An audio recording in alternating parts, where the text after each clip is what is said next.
Hello বন্ধুরা, আসসালামু আলাইকুম। সবাই কেমন আছো? আমি আলহামদুলিল্লাহ মোটামুটি ভালো আছি।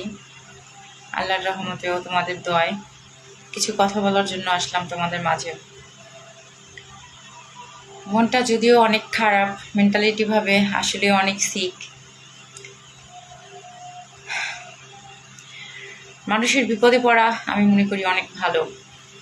যদিও আমরা আল্লাহ তাআলার কাছে দোয়া করেছি, আল্লাহ সমস্ত বালা মুসিবত থেকে তুমি আমাদেরকে রক্ষা করো।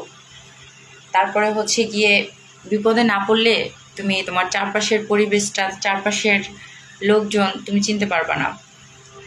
তোমাকে ভুল বোঝার মতন অনেকেই থাকবে, কিন্তু তোমার পরিস্থিতি বোঝার মতো কেউ থাকবে না। এটা হচ্ছে বাস্তবতা। ছোটবেলা থেকে এগুলো দেখে আসছি, বড় হয়েছি। বাবা নেই এখন, বাবা মারা গেছে 2021 সালে। এখন মাও অসুস্থ।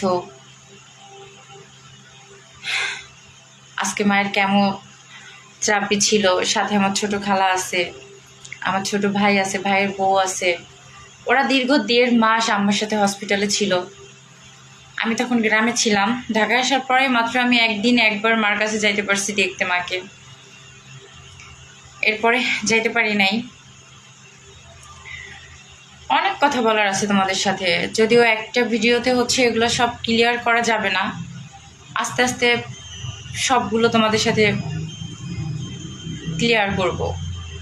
আমি মনে করি তোমাদের সাথে আমার এই কথাগুলো মানে শেয়ার করা উচিত এখন।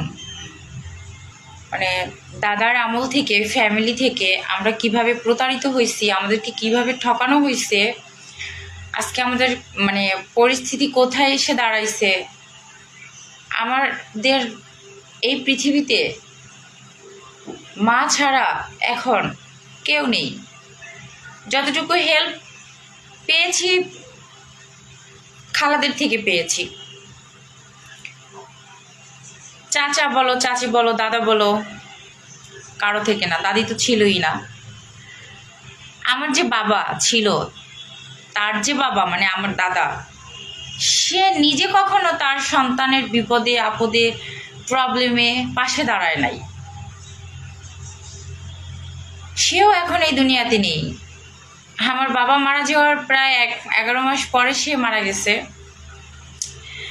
যাক, আল্লাহ তাআলা সবাইকে জান্নাত নসিব করুক। এমন এমন কাজ সে করে গেছে যা এই দুনিয়ার মানুষ, আসলে আমরা সহ্য করছি, অন্য কেউ সহ্য করতো না। আমার মায়ের জন্য তোমরা দোয়া কইরো।